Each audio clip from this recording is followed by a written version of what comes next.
Hello there. Welcome to the Melanated Midlife podcast. My name is Akilah Willery, and today I'm going to step back into my education shoes because I want to share with you the single most important advice that I've given to all my followers, to my private one on one clients. There's always the question when you are transitioning in your career and you are at your grown big girl age, you're over 40, you're over 50, and the first thing that people kind of are wanting to wrap their brains around is what is the most important part of making the career transition. And my answer over the past year and a half has tightened on one specific thing that you need to be doing if you're planning on moving up in your career, making a transition into something new. And that advice is that you have to be able to leverage your network. I know you probably tuned in thinking that there's some kind of cheat code.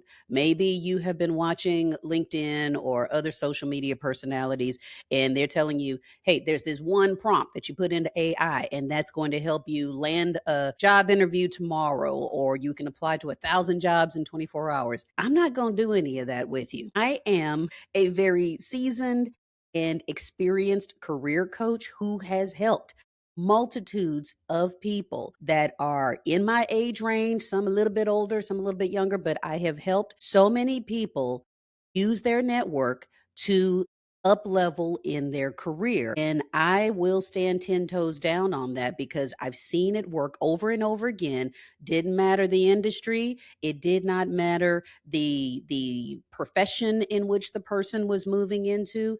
Every single time, even if they were coming out of a layoff, myself included, because y'all know I've told that story before, that my experience going through job loss myself just really helped me understand all of this entire world, all of the anxieties, all of the, oh gosh, the hopelessness, all of those things. And it made me understand exactly what was the most high value move versus the stuff that I probably shouldn't have been wasting my time on. So what I'm going to do for you today is there is a workshop that I have hosted live virtually, but I've hosted it live a number of times, and it is teaching you how to use your network to find your next career opportunity, especially if you're over 50 and or even over 40. But basically, if you've had a full career somewhere and you're thinking that it's time to go into something new, to start searching for whatever the next gig is going to be.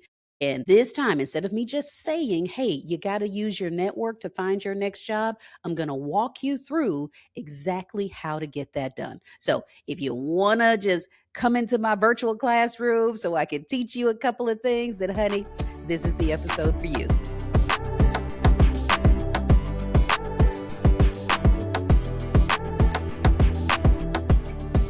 Okay, so this is the actual slide deck. I'm going to walk you through the live or what I did during the live workshop in front of a group, multiple times in front of groups of ladies that were considering job transitions. And I tell you, everything about what I'm showing you right now is based on real data. This is what I have learned both from my own experience after job loss and just in general learning the hard way about what mattered when up-leveling my career, and with the multitudes of women that have been my private one-on-one clients, the elements that was the most high value with helping them find their next thing, or even if they were staying in the same organization and they were just trying to move up, it was all about people. So let's get into this because I want to make sure that you get all the goodness and the value out of this. And I am very much stepping back into my teacher shoes.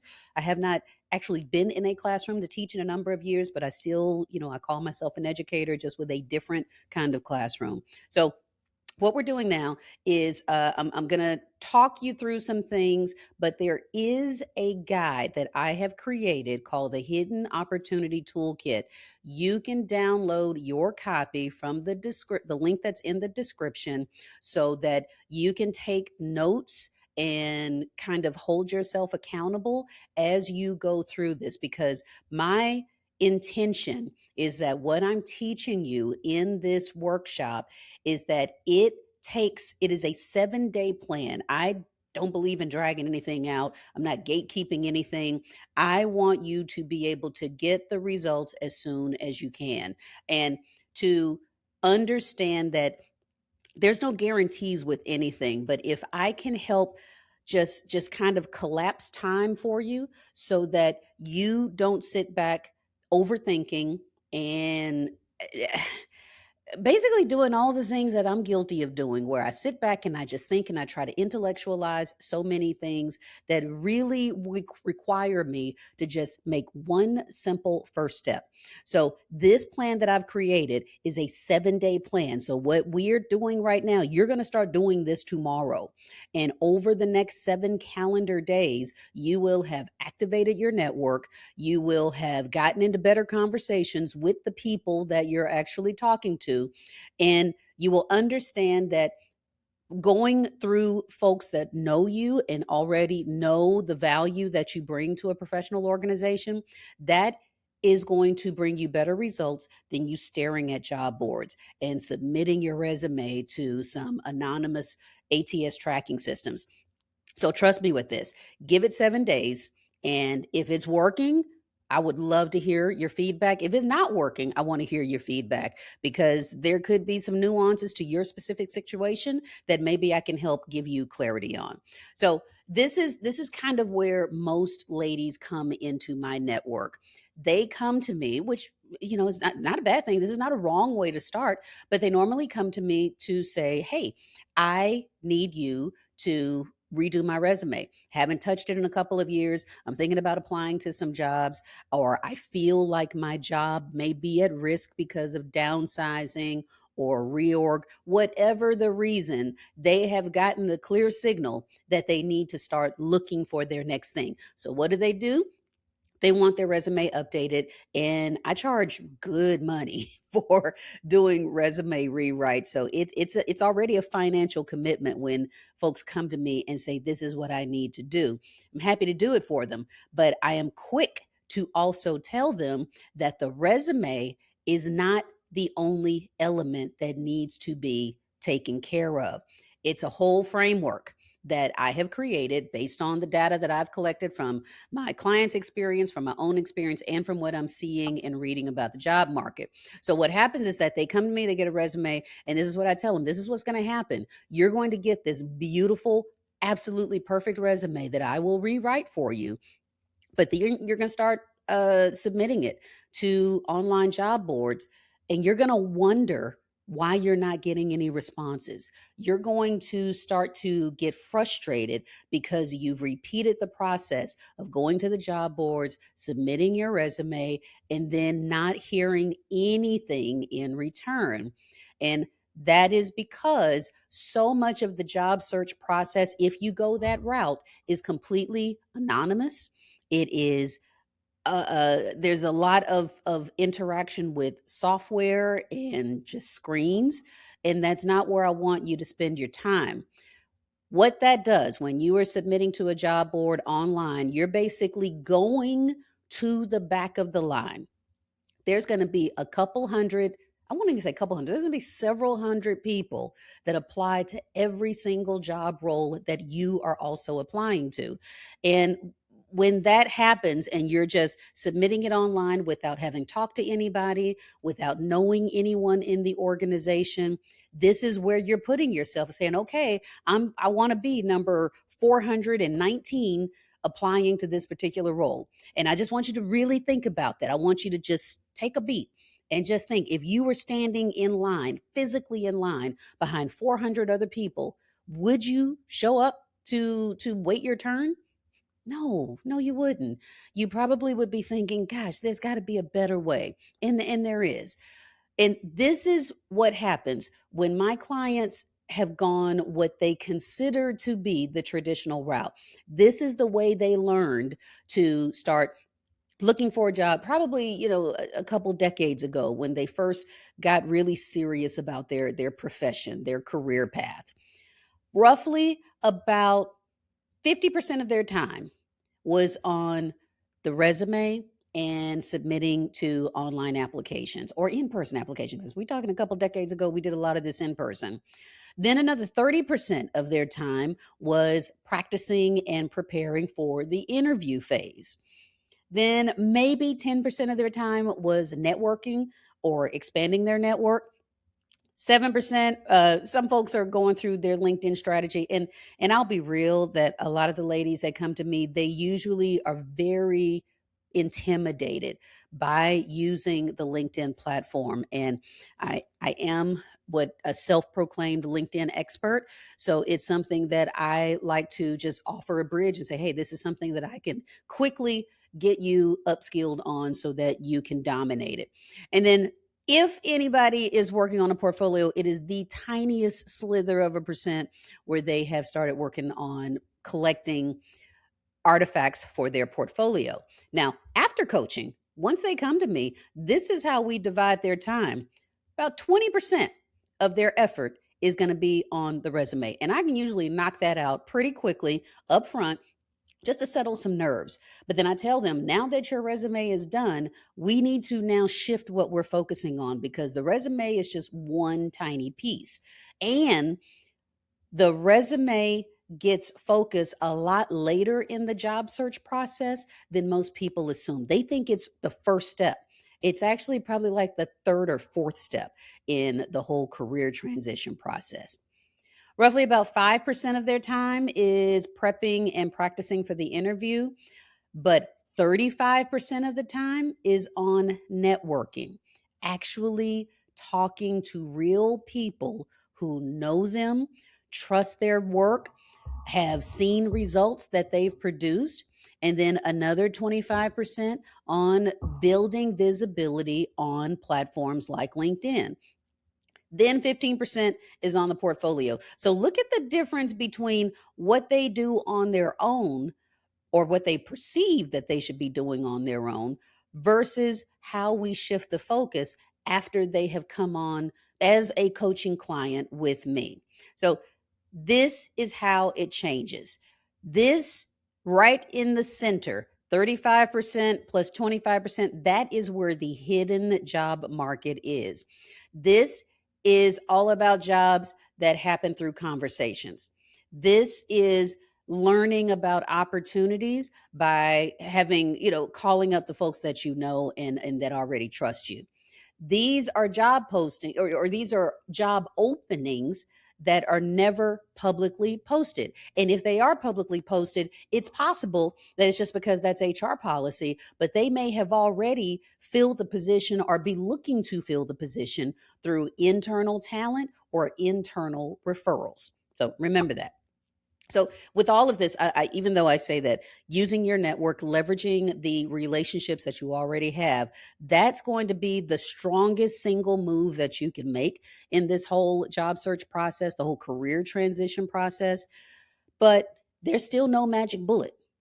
I cannot look into a crystal ball and tell you, honey, this is exactly what you have to do. Here is exactly how everything is going to work out. And here is precisely how much time it's going to take for all of that work to kick in. I can't do that. But what I can guarantee you is that once you start using your network, it is going to save time. It is going to give you more information and better leads than anything you could do by just staring at a screen of online job postings. So, of everything that is going on in your world right now, there's so much that is out of your control. The hiring practices of different companies, believing that you can find a safe job. And I use that terminology in quotes because there's no, in my opinion, there's no such thing as a safe job or a safe industry. I mean, we're looking at a time in human history where we now have self-driving 18-wheelers. And that's something that I never would have thought we'd see in this time frame, but here we are. And I'm not going to do all the AI doom talk or whatever, because I think that there's a whole lot about AI changing the entire job market that we just don't know. So anybody that is giving you absolutes about what's going to happen over the next couple of years with AI, I just don't believe it. There's there's so many unknowns. So I like to tell you that because there are so many unknowns, I like to have my clients focus on the things that they can control. So what are those things? Number one, using your network, updating your resume, upskilling yourself, LinkedIn engagement and visibility, maintaining a career portfolio of all the projects that you've worked on or led, results that you have gotten for your organizations. And the other thing that I love to recommend is having a job loss response plan. Just like, I'm in the Houston area, so we always have a hurricane plan. We always have, a plan for if the power goes out in some type of weather disaster or whatever. These are things that are, you've thought through it, but it's a plan that you maybe have sitting on the shelf just in case you need to activate it. Well, I think the same way with jobs, you need to have a plan in place of who are you now going to call if you get that layoff notice today. What is the first move that you're going to make if you have suddenly found yourself in a transition that you were not looking for? But of all of these things, of everything that you can control in the job search process, the number one element is that we are going to quiet all the noise around the things that you can't control and focus on what you can control. And the single most important element that you can control is using your network, which is why we're here today. And this is one truth that I want you to remember is that opportunities move through people, period. If you can find a sticky note and write that down or put it on a marker board someplace where you see it every single day during your transition, remember, opportunities move through people. And I'll prove it to you. These are the truths that you want to remember. Opportunities, number one, move through people. Second, relationships create access and trust. And those relationships will always allow you to skip the line of all of the other candidates and applicants that are vying for the same position. So I want you to think about this and put it in the comments for me. If you're watching this and you're just thinking, gosh, but using my network is hard. I'm intimidated by it. Well, tell me why. Is it hard because reaching out feels like a really big task? Is it because you don't know what to say? Maybe you're not sure how to follow up, or maybe you're just not confident doing it. Probably because you've never had to do it. So put that in the comments. I would love to know which one of these elements you perceive to be the hardest. So this is what you're going to do when we are talking about using your network. I don't want to just say, "Hey, girl, go use your network," because I feel like giving you tangible steps is what's going to kind of shake you out of whatever anxiety that you feel about it. Or maybe it's not anxiety. Maybe you just feel that when folks would say network, it had an icky connotation to it. And icky because, again, nobody ever taught you how to do it authentically, how to do it so it doesn't feel transactional, like you're always calling in a favor. So this is what you do. You're going to think about the people in your professional world who are what I call allies. And by that, I mean that these are people that already know and like you. Don't overthink it. And I say, with these folks, if you were to call them right now, would they pick up the phone or would they send you the voicemail? And usually, if it's your day ones, if it's the folks that you've worked side by side with, your former work besties or whatever, those are the folks. If you call them right now, they would pick up the phone and say, "Hey, Kate, girl, I got you." Simple as that. Don't overthink it. The second group of people in your network are going to be the insiders. Those are the folks, again, that you know them, you've worked and moved in the same spaces, but they might be in the target spaces that you're thinking of moving to right now. So, like with me, I came from the education space and then I transitioned into the corporate technology space. So, when I was making that transition, I wasn't calling on other educators to help me out. I was calling on people that were already working in the tech space. And that's how I was able to move into those roles. Now, the third group is going to be your expanders. These are the folks that know everybody. And You know who I'm talking about. These are the people in your world where no matter what the problem is, no matter what the organization is or the event is, they already know somebody there. And you're just like, God dog, girl, how do you know all these people? How do you stay so active in this social world? And those are folks, we joke about it or we may give it a side eye, but the expanders are the people that are key in your transition if you're going into a new field or if you're staying in the same field. These are people that know folks and can make introductions for you and possibly get you in front of decision makers faster. Then the last group is going to be your experts. So these are the folks in your professional world where they see the real problems that are happening. And I'm not talking about the folks that you're going to call when you just want to gripe or have a bitch fest or anything. That is not at all what I'm speaking of. I'm saying these are the people that are able to say, this is what's now happening in this industry. This is what's going to be important for this particular organization over the next year, over the next couple of quarters. And they can really give you good insights based on actual things that are happening. So if say for instance, we just use the example of AI, maybe if I'm wanting to get into the AI field, this might be somebody that I call on to say, okay, we're hearing a lot of AI buzzwords, a lot of jargon, a whole lot of fear mongering. What's really going on? And these folks would be able to tell you that. So your experts are important. So, what I want you to do, thinking of these four groups of the people that are in your network, I want you to list 1 to 2 names for each of those buckets. Preferably more than that. I want you to just kind of go hard on this and don't edit yourself. So find a few people that are going to be your allies, some that are your insiders, some that are your expanders, some that are your experts. Go through your phone contacts. Go start thinking of old colleagues for organizations that you've worked for in the past. Maybe if you're like me and you came from the tech world, maybe there's vendors, other partner vendors that you've worked with. And again, these folks know you, you've had interactions with each other. Maybe you didn't work in the same place, but you moved in the same circles just for different organizations. And I'm a mother, so I remember once upon a time how active I was in the parent teacher organizations, the project graduation, project prompt, things like that, where I was in side by side circles with people that came from a lot of different areas that we had a mutual goal to get a certain project done. And I was sometimes amazed the careers that a lot of the other moms came from. And so we'd have really rich conversations, but I didn't always think about them as being a part of my professional network. But they knew me. If I called them, they would pick up the phone and they would probably be a good resource for me.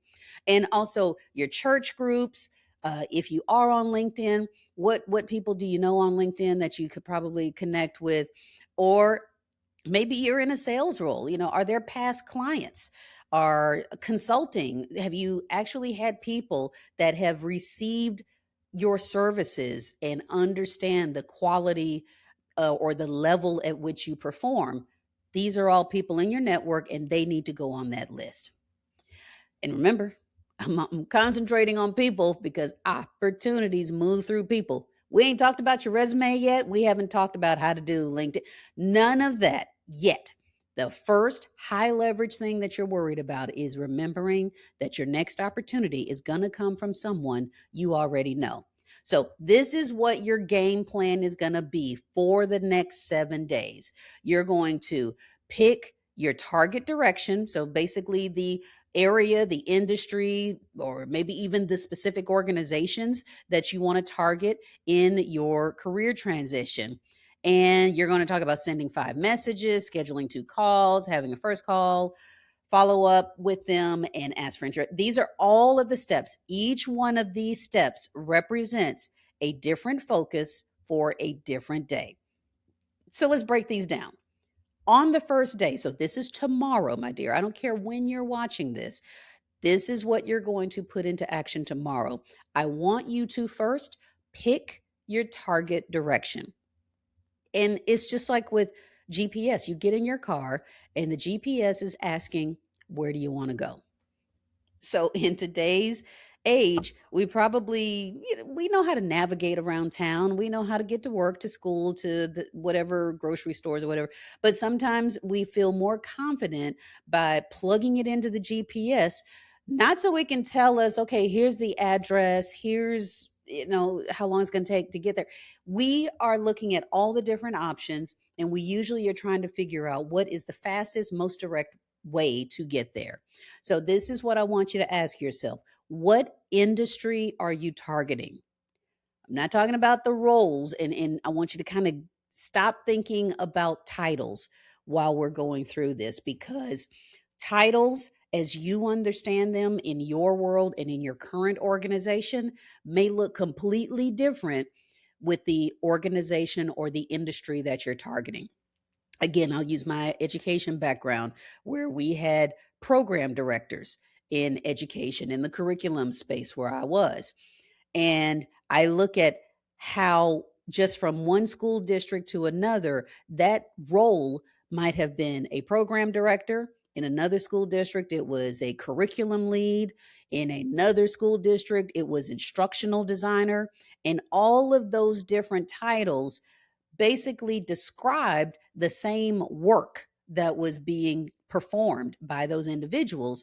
But if I was so stuck on a particular title and I was trying to go someplace else using terminology that did not transfer from one place to a next, then I probably would have come up short. So that's what I want you to remember is, stop, don't worry about the titles for right now. I want you to instead focus on what are the problems that you and your experience and your skill set is able to solve.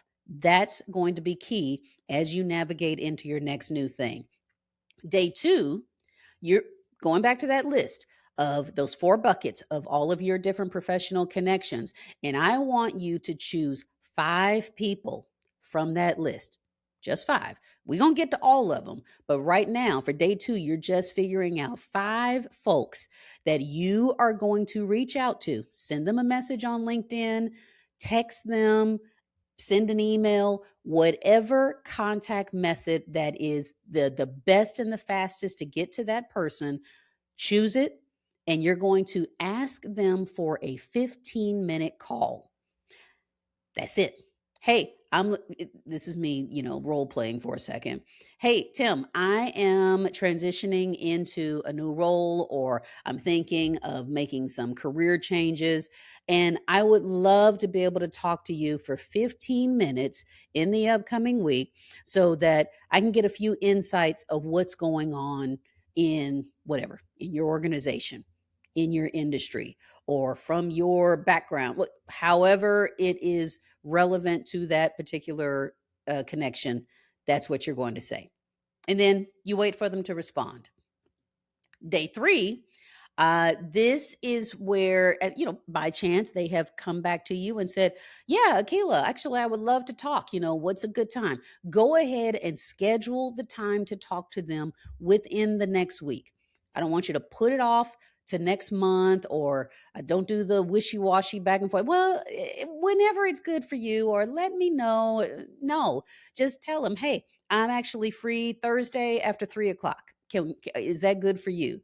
Or I'm going to be in your neighborhood on Saturday. Would you like to meet for coffee? Whatever it is, schedule the time that you're going to talk to them so that it happens within the next week. And the reason why is because I don't want you to sit back and overthink it. I don't want you to take so much time that you lose your nerve when it comes to reaching out to these individuals. And just a little bit of big sister advice: if people respond and they decline the opportunity to talk to you, I want you to resist the urge of turning that other person into the bad guy.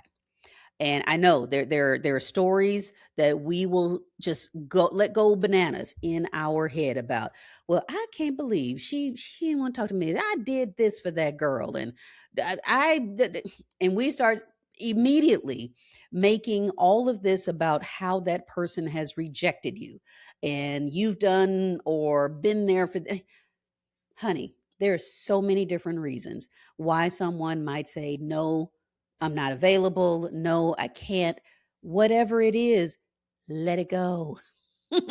While you sitting there getting amped up because somebody said no, they can't talk to you, you could be moving on to the next person on your list. So leave it alone. Just whatever it is, resist the urge to make it about this person being mean or wrong or just not coming through for you when you need it. Let it go. Move on to the next person on your list. So, when you are getting to that call or to that conversation, this is the flow of how that discovery is going to work.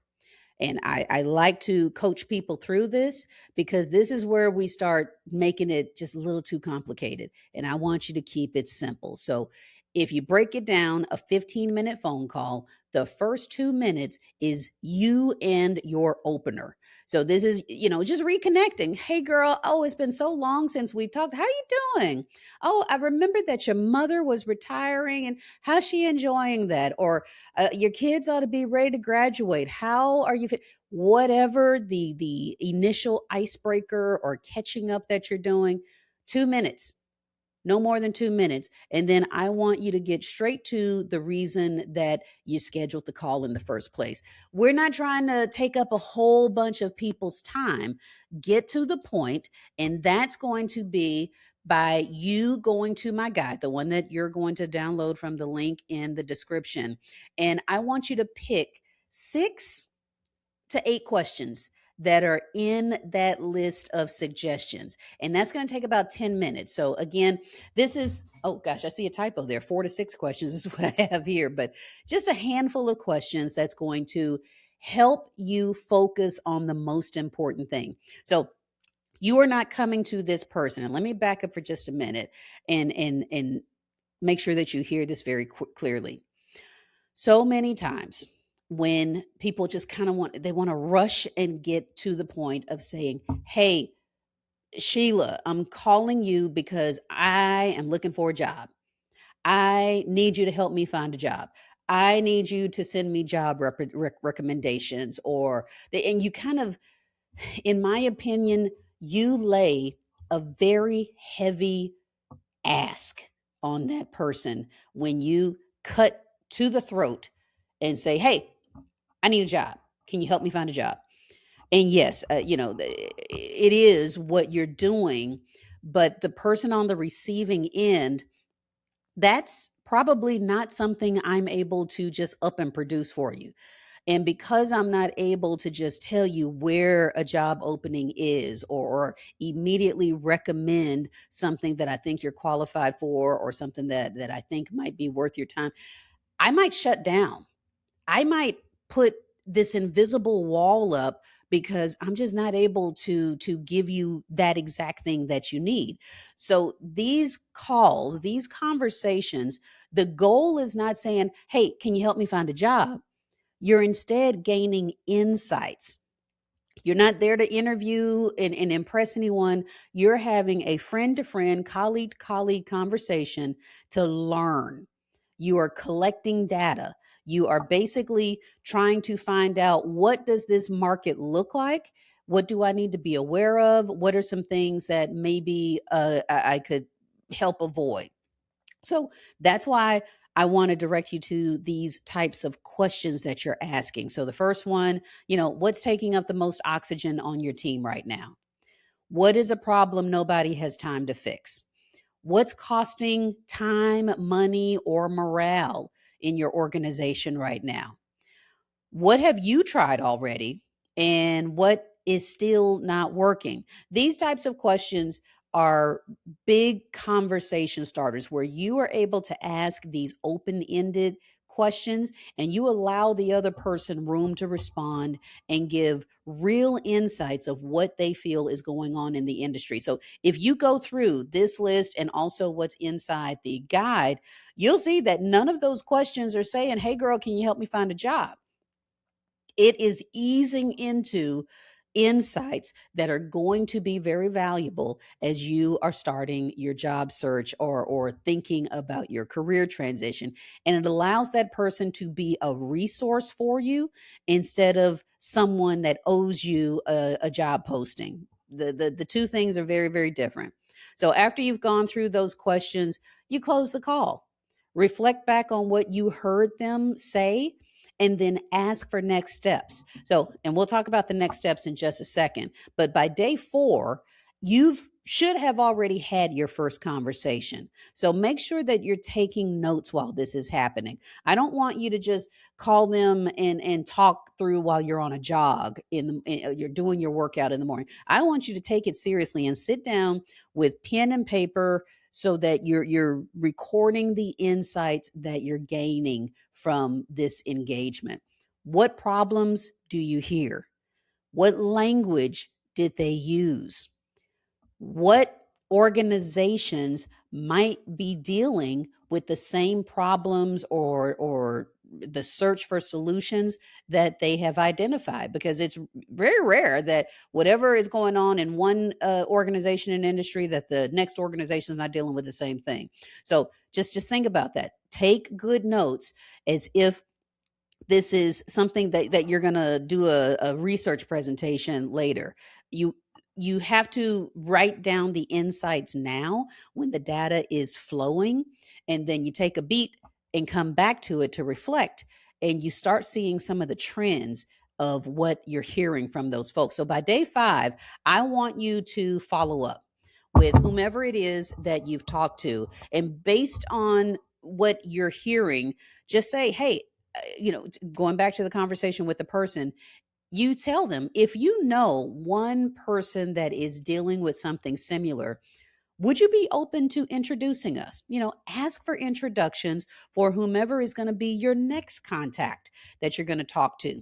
And every time that you're talking to a person, try to get an introduction to someone else that you don't currently have access to. And this is how you start to effortlessly build your circle. You start to increase your network so that as opportunities are coming up, you have real human beings that already are going to have you in mind. By day 6, I want you to go through your notes and I want you to look for a little bit of clarity, or the goal is for you to review and find clarity. So as you've gone through some of these conversations, I want you to reflect on it. What are the top 3 problems that you keep hearing? And which of those problems are you able to position yourself around? Because I know when I was first, doing this as a coach, I got into this because people were coming to me with the same questions.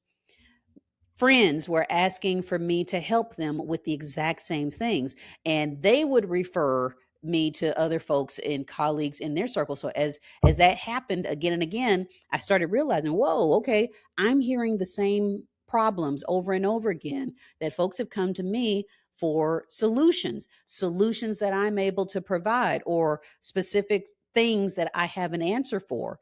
And that was the first step of me going into this whole career coaching adventure. So this is what you're doing as well.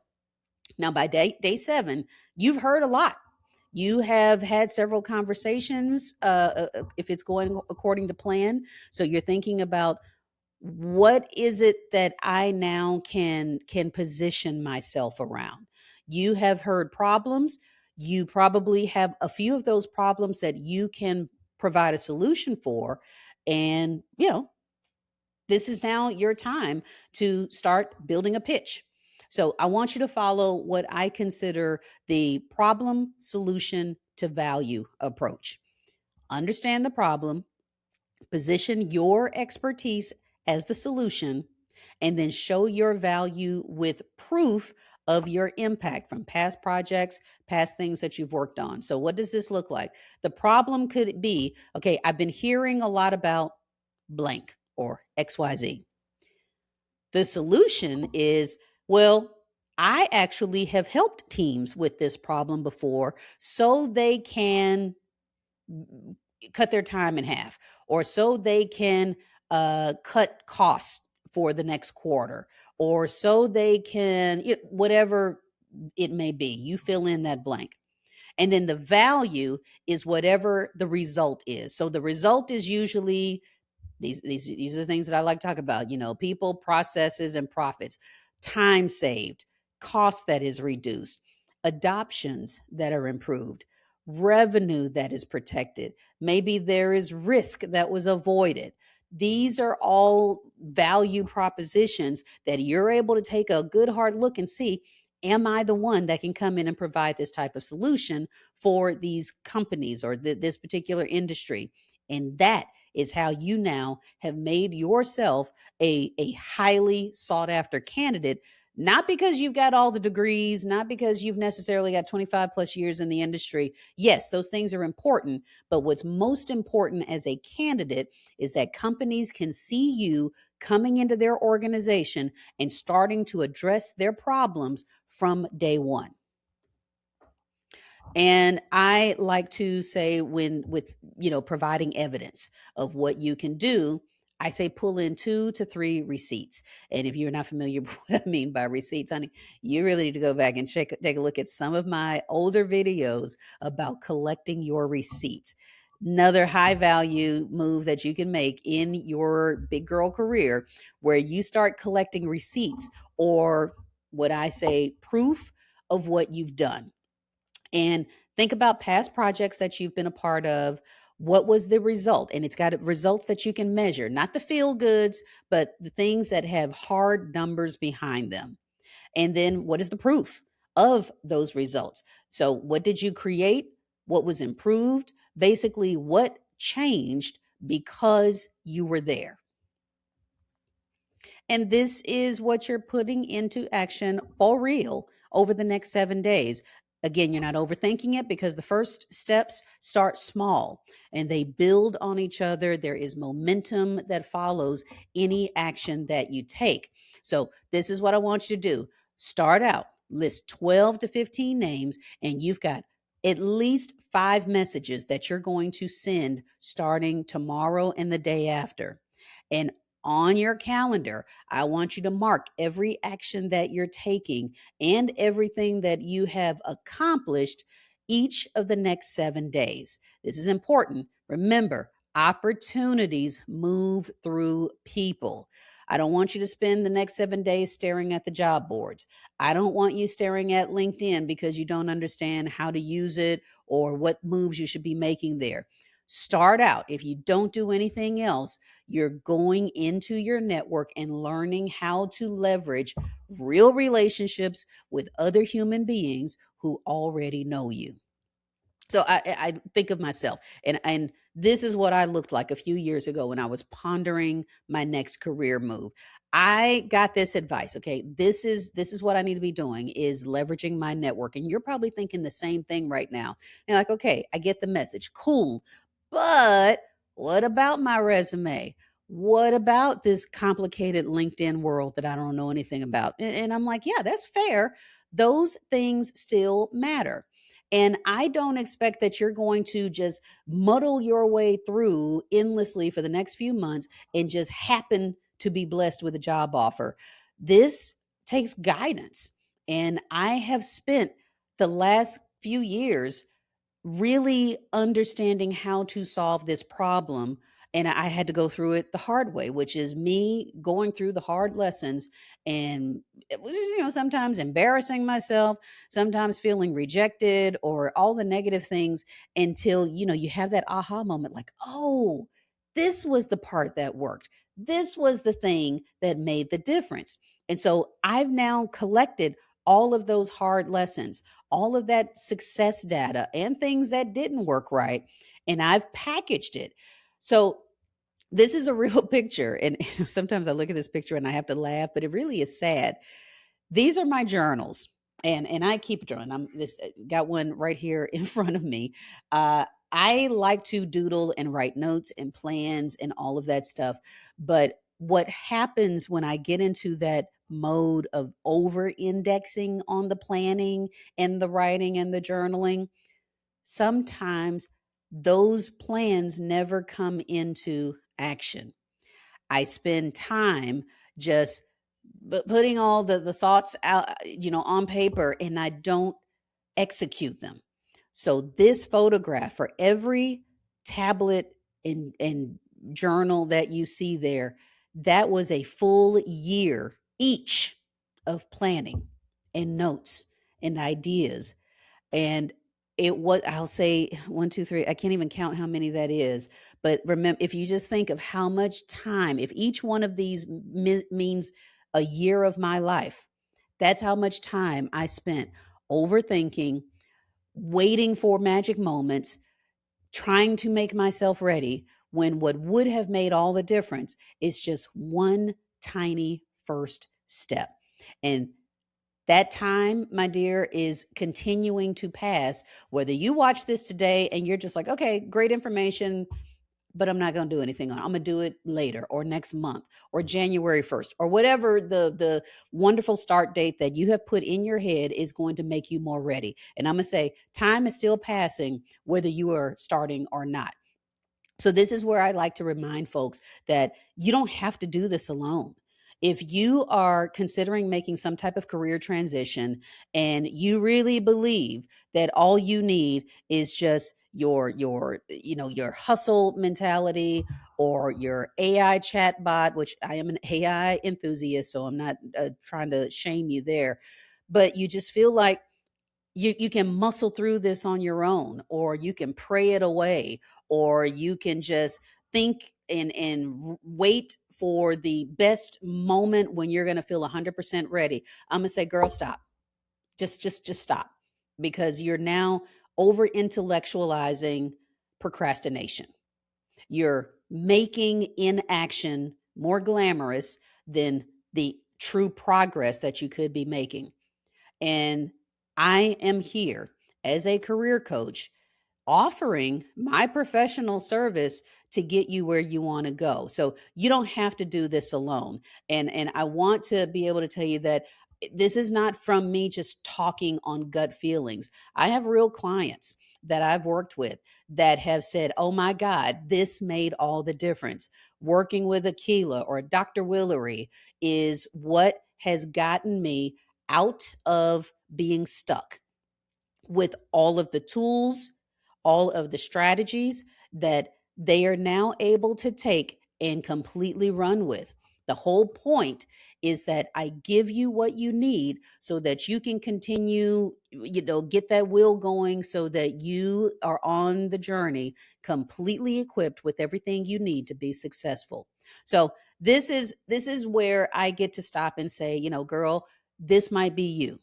Not you right now. You're not probably 100% ready. You're probably just thinking. That's why you're watching this, is because you're trying to figure out, what is it going to take to get unstuck? What is it going to take in order to get to my next thing? Well, this is where I want to invite you. So again, if you've gone through all of this and you're receiving the message that, okay, I hear what you're saying, the first thing that I need to be doing, the main thing that I need to be concentrating on, is figuring out who in my network am I reaching out to have these conversations.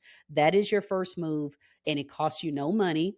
It's going to cost 7 days, literally 7 days of your time, in order to get into action and start moving forward. But your next best move might be hiring a career coach. And I say this with no humility at all. I believe and have seen the proof of what my coaching services do. So if that is something that you're interested in, I am always available to have a strategy call with you, or maybe there could be some self-guided materials that are on my website that might answer a quick question for you. But if you're interested in having a pro guide you through your career transition, then I would love to talk to you. You can go to this link to book a call, and it's going to be a very short questionnaire so that I can get a little bit of insight of what's happening with you in this point in time. And from there, we get on a 30-minute live call and we just kind of talk about, is this going to be a good fit? is what I'm offering truly going to be able to help you move to where you want to go? And also, if nothing else, if you decide, well, no, maybe this isn't for me, I guarantee that I'm going to give you some insights, or we're going to uncover something together that you probably didn't realize before. So I hope this was helpful for you, my dear. If anything, leave a comment and let me know what's going on with you. But I am always open to offer helpful advice and helpful resources, because this is what I do. This is the problem that I help solve. And this is your invitation to come work with me so we can apply the same goodness to your situation. So let me know how this works out for you. As always, I'm glad you stopped by, and I hope to see you in the next episode.